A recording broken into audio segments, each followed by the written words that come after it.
Hello students, welcome to my lecture. I am Lokesh Kumar Gupta, going to discuss the basic of transportation from the chapter Life Processes, class 10th.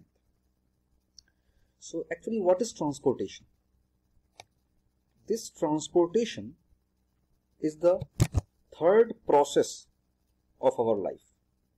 First is nutrition, second is respiration. I have already discussed or explained these two life processes.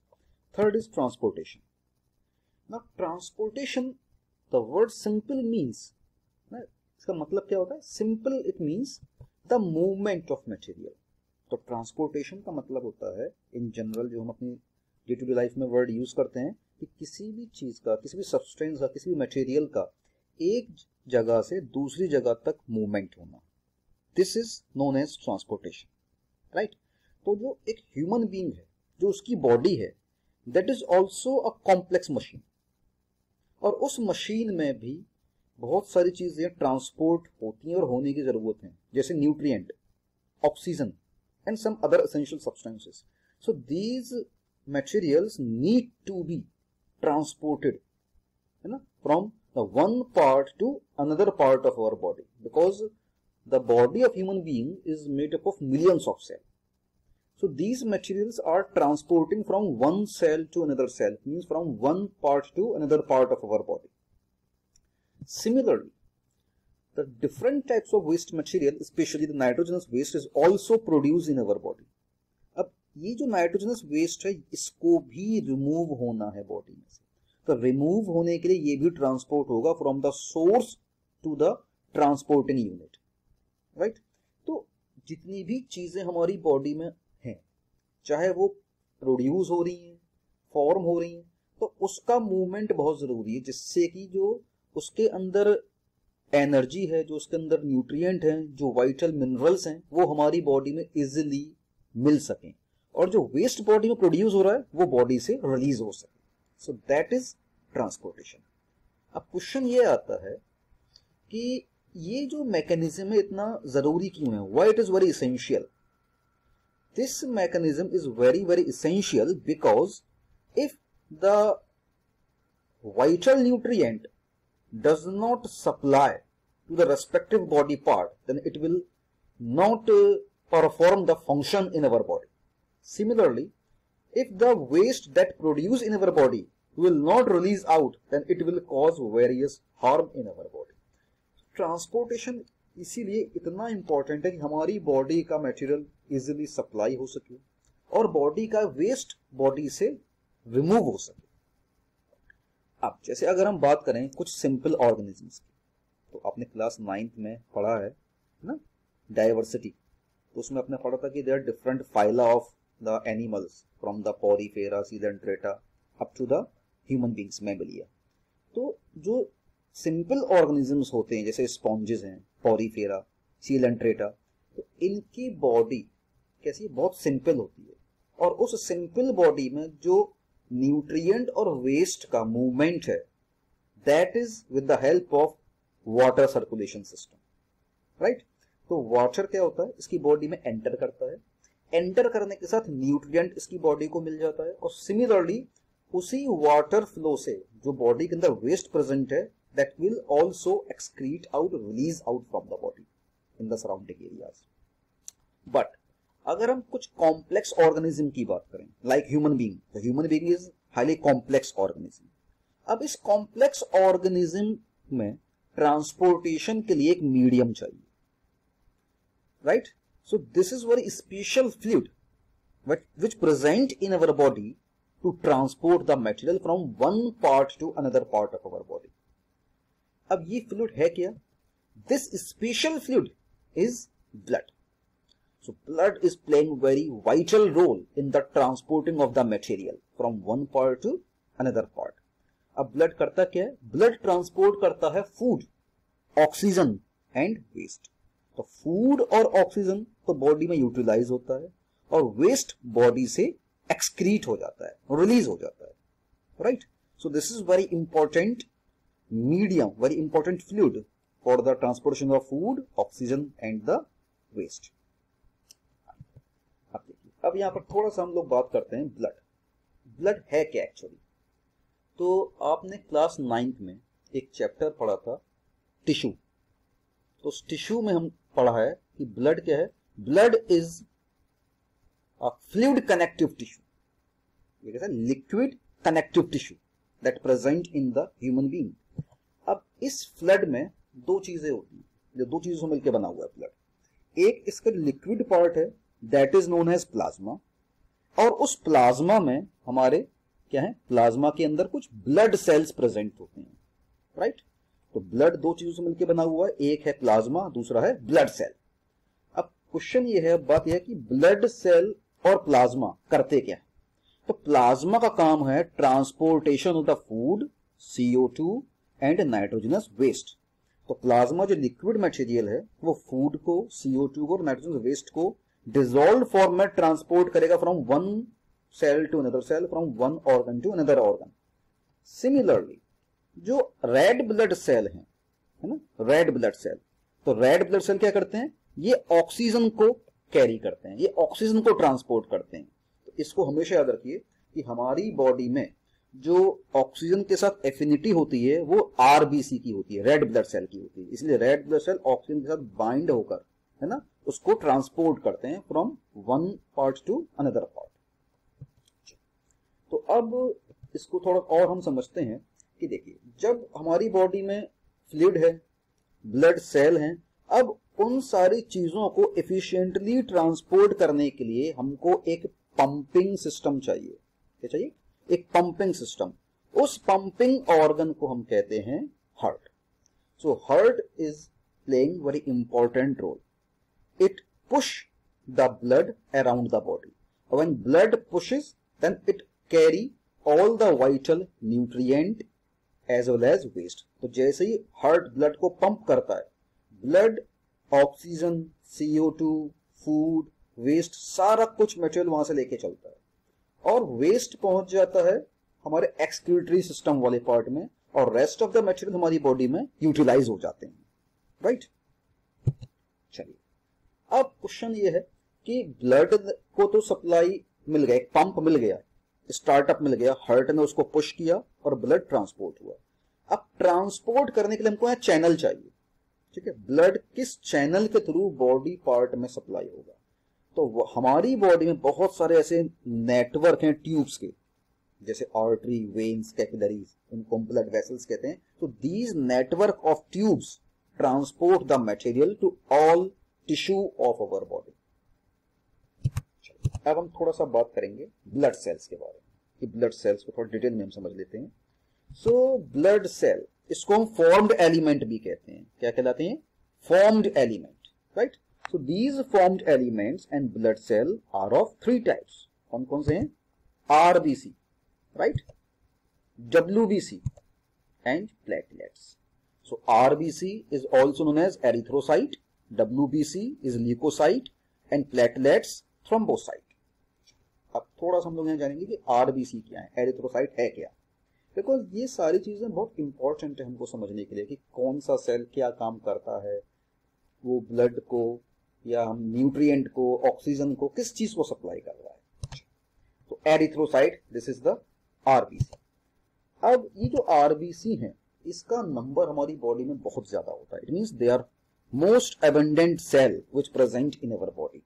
So it's number, right, कितना है, इसका shape कैसा है, इसका colour कैसा है, इन चीजों को थोड़ा जान लेते हैं।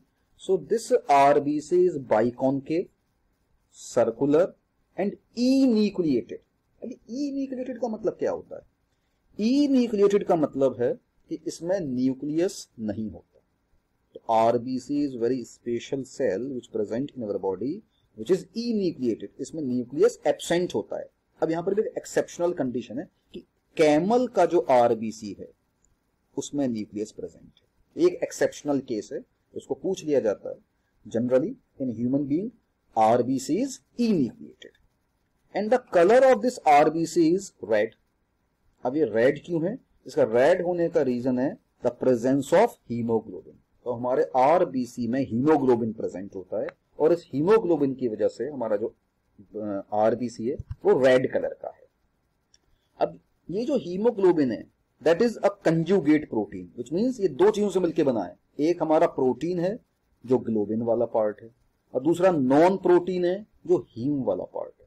तो हीम एंड ग्लोबिन, इसको हम कहते हैं haemoglobin. So this is protein plus non protein material. अब इसके नंबर की हम थोड़ी सी बात कर लें। तो जो हमारे एडल्ट मैन है उसके पर क्यूबिक एमएल में 5 मिलियन आरबीसी होते हैं, लेकिन अगर हम वुमेन की बात करें तो इट इज 4.5 मिलियन आरबीसी पर cubic ML. So this is the figure, this is the data, the number of RBC which present in per cubic ml of the blood in adult man and in the adult woman. So look at here. So this is the diagram of RBC. So this RBC is the circular, oval and biconcave. Do you have any idea what is biconcave? Suppose now this structure is the biconcave. One side it is concave and another side is also concave. So this structure is biconcave. इसको आप ऐसे समझ सकते हैं कि अगर आपके पास एक बलून है ना, छोटा सा बलून है, उसको आप अपने फिंगर और थंब से दोनों साइड से प्रेस कीजिए तो बीच में से पिचक जाएगा। That structure is biconcave structure. Okay? चलिए नेक्स्ट ब्लड सेल पर आते हैं। Leukocyte, that is also known as white blood corpuscles. This white blood corpuscles, leukocyte, is colorless. Can you tell me why it is colorless? Colorless क्यों है ये? The simple answer is that in WBC there is no hemoglobin. WBC में haemoglobin नहीं होता, और जब haemoglobin नहीं होगा तो उसमें रेड कलर आएगा नहीं। रेड नहीं आएगा मीन्स उसमें कोई ऐसा कलर डेवलपिंग एजेंट नहीं है। That's why they are colourless in nature. Fine. अब यहां पर एक चीज और आती है कि what is total leukocyte count, TLC क्या है? तो टीएलसी का मतलब होता है कि number of leukocyte present per microlitre of blood, per ml of blood, कि एक एमएल ब्लड में कितना ल्यूकोसाइट प्रेजेंट है। तो कितना होता है? इसका नंबर आरबीसी के नंबर से बहुत कम है। इट इज ओनली 5000 to 10,000 पर क्यूबिक एमएल। एक क्यूबिक एमएल में सिर्फ 5000 से लेके 10,000 तक WBC प्रेजेंट होते हैं, और आरबीसी कितना था? 5 million RBC. This figure is very very less as compare to the RBC.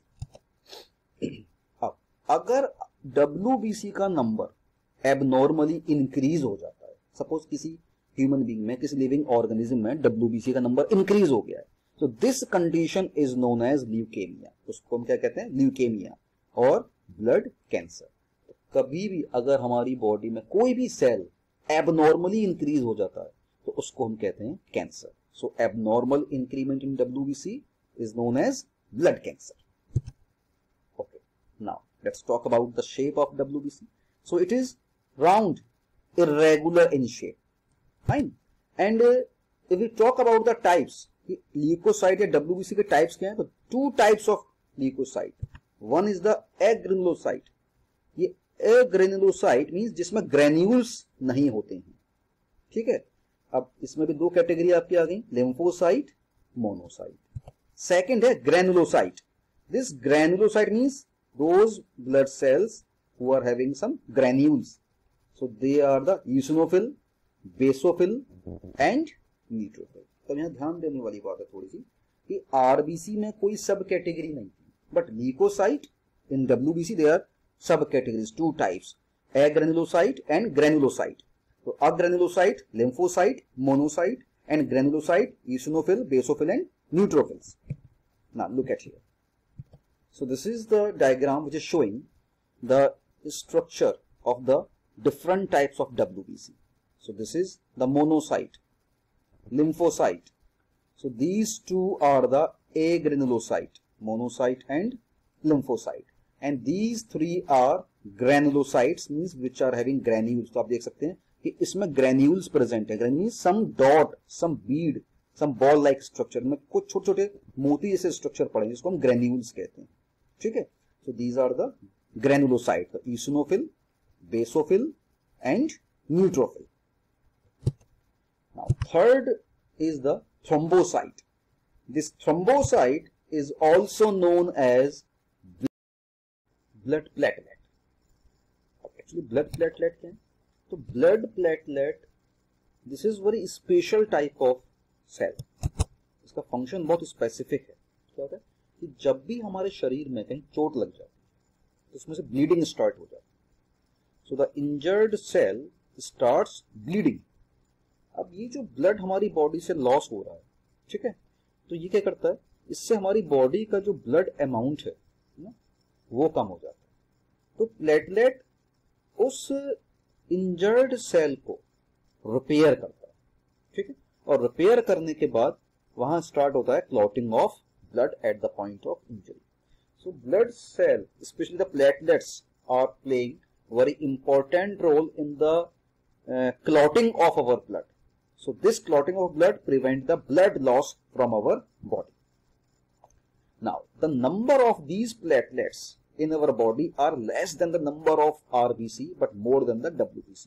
तो platelet का नंबर WBC से ज्यादा है लेकिन RBC के नंबर से कम है। अब कितना होता है इसका नंबर?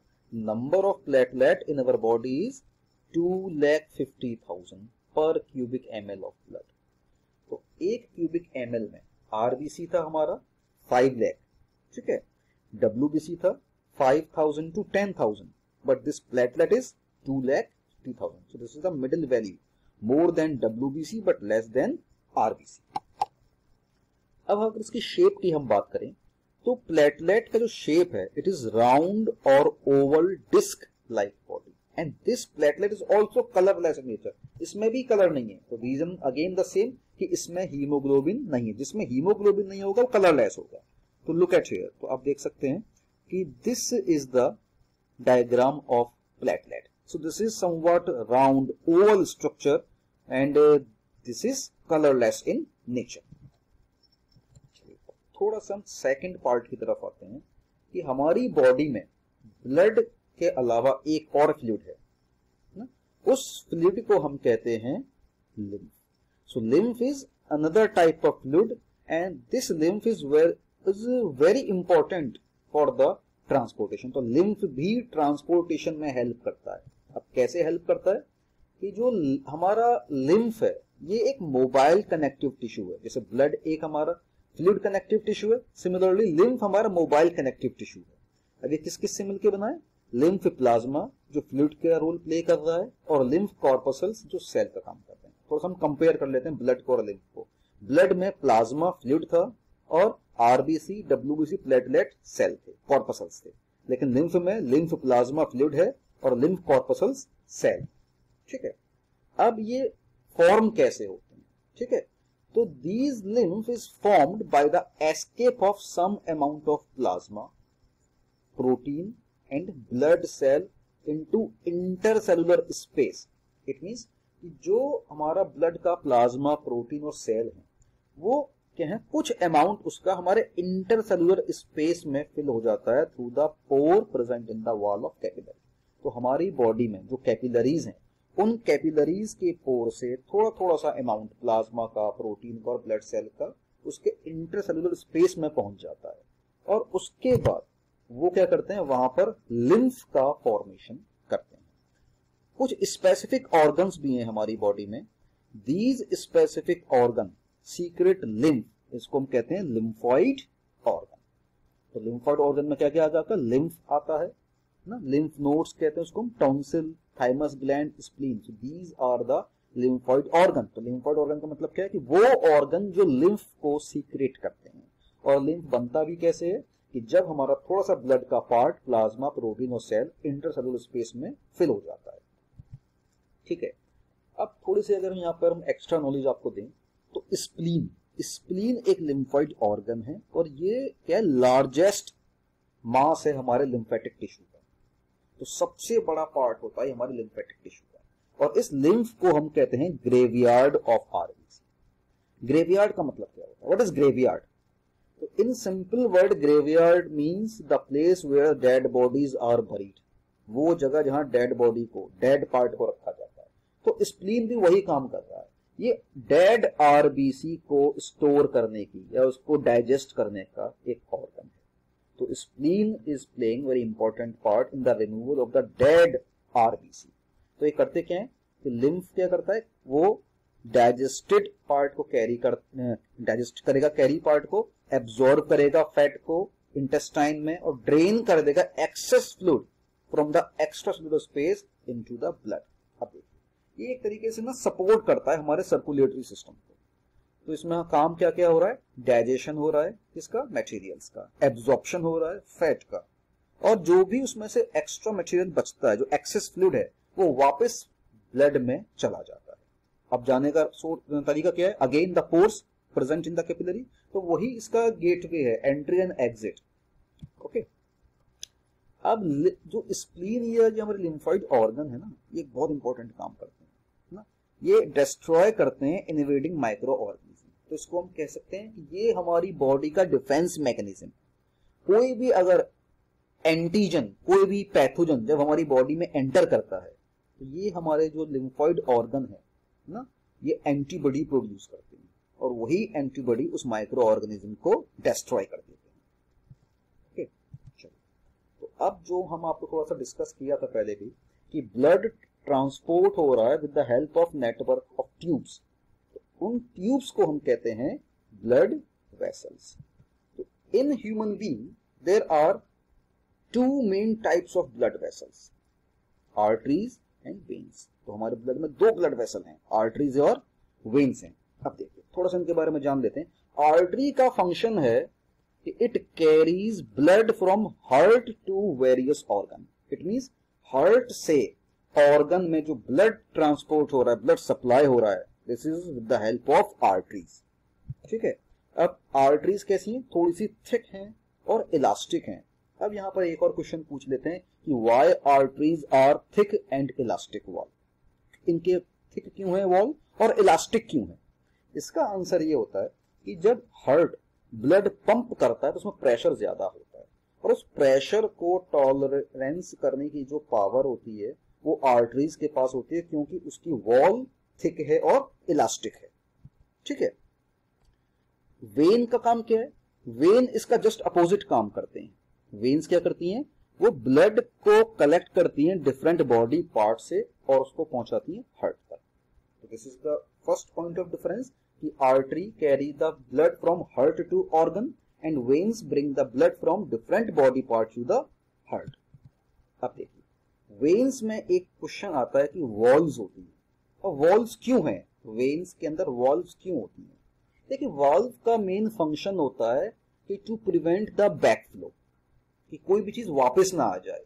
तो वेन्स में कोई पंपिंग सिस्टम तो है नहीं, वेन्स को क्या है कि ब्लड बॉडी से हार्ट तक पहुंचाने के लिए, तो उसका जो फ्लो रेट है वो कम होने लगता है। तो ब्लड का बैक फ्लो ना हो, उसको प्रिवेंट करने के लिए वेन्स में वॉल्व प्रेजेंट होती है। ठीक है, अब वेन्स की वॉल्व थिक नहीं है, क्यों नहीं? क्योंकि वहां प्रेशर ही नहीं है। आर्टरीज में तो प्रेशर था, हार्ट सप्लाई दे रहा था, लेकिन वेन्स में कोई प्रेशर नहीं होता, इसलिए उसकी वॉल थिक नहीं होती है, थिन रहती है। ठीक है, अब आर्टरीज और वेन ना ये डिवाइड हो जाते हैं थिन वेसल्स में। इट मींस जो हमारी आर्टरीज और वेन्स हैं वो फाइनली बहुत छोटी छोटी ट्यूब्स में डिवाइड हो जाती हैं, जिनको हम कहते हैं कैपिलरीज। क्या कहा जाता है उनको? Capillaries. These are the very minute, very narrow tubes which connect artery and veins. तो इनका काम क्या होता है कैपिलरीज का? Exchange of material between the blood and the surrounding cell. तो कैपिलरीज बहुत थिन है, बहुत नैरो ट्यूब है, तो उसकी हेल्प से उसमें एक्सचेंज हो रहा है मटेरियल का ब्लड में और उसके सराउंडिंग में। ठीक है, अब देखिए यहां पर हम डायग्राम से समझते हैं कि आर्टरी और वेन क्या है। ये आर्टरी है, ठीक है, और ये आपका वेन्स का डायग्राम। तो इस आर्टरी में आप देख सकते हैं कि इसमें एक इलास्टिक लेयर है, ठीक है, मसल लेयर है और इनर लेयर है, और कहीं भी कोई वाल्व प्रेजेंट नहीं है। अब थोड़ा सा हम वेन की तरफ देखें, यहां पर भी आउटर लेयर है, मसल लेयर है, लेकिन इलास्टिक नहीं है। ठीक है, वेल्व्स प्रेजेंट है यहां पर। देखिए ये वेल्व क्या करते हैं, जिसमें मैंने आपको बताया कि बैक फ्लो को प्रिवेंट करें। So this is the difference in the structure between the arteries and veins. तो अब मैं कुछ और इंपॉर्टेंट डिफरेंस आपके साथ शेयर करना चाहता हूं कि अगर क्वेश्चन पूछ लेते हैं कि what are the differences between the arteries and veins, तो आपको एटलीस्ट इतने पॉइंट तो मेंशन करके आने। अब वो पॉइंट्स क्या क्या हैं? नंबर 1, कि artery carries the blood away from the heart. तो आर्टरी का काम क्या है कि ब्लड को हार्ट से बॉडी तक ट्रांसपोर्ट करेगा। Veins just opposite, blood towards the heart. ठीक है, आर्टरीज में जो ब्लड है वो हाई प्रेशर में हो, प्रेशर यहाँ हार्ट क्रिएट कर रहा है, लेकिन वेन्स में प्रेशर नहीं। आर्टरीज हमारी थिक वॉल्स होती हैं और वेन्स कैसी हैं? Thin wall. आर्टरी का जो पल्स फ्लो है वो है और वेन्स में क्या है? फ्लो हमारा स्मूथ है। तो आर्टरीज में पल्स फ्लो है और वेन्स में स्मूथ फ्लो है। आर्टरीज में नैरो ल्यूमन है, मींस अंदर की स्पेस कम है, थिक वॉल है, इलास्टिक है, लेकिन वेन्स में ल्यूमन मींस इनर कैविटी ज्यादा है। आर्टरीज में वॉल्व्स नहीं होती, वेन्स में वॉल्व्स प्रेजेंट हैं।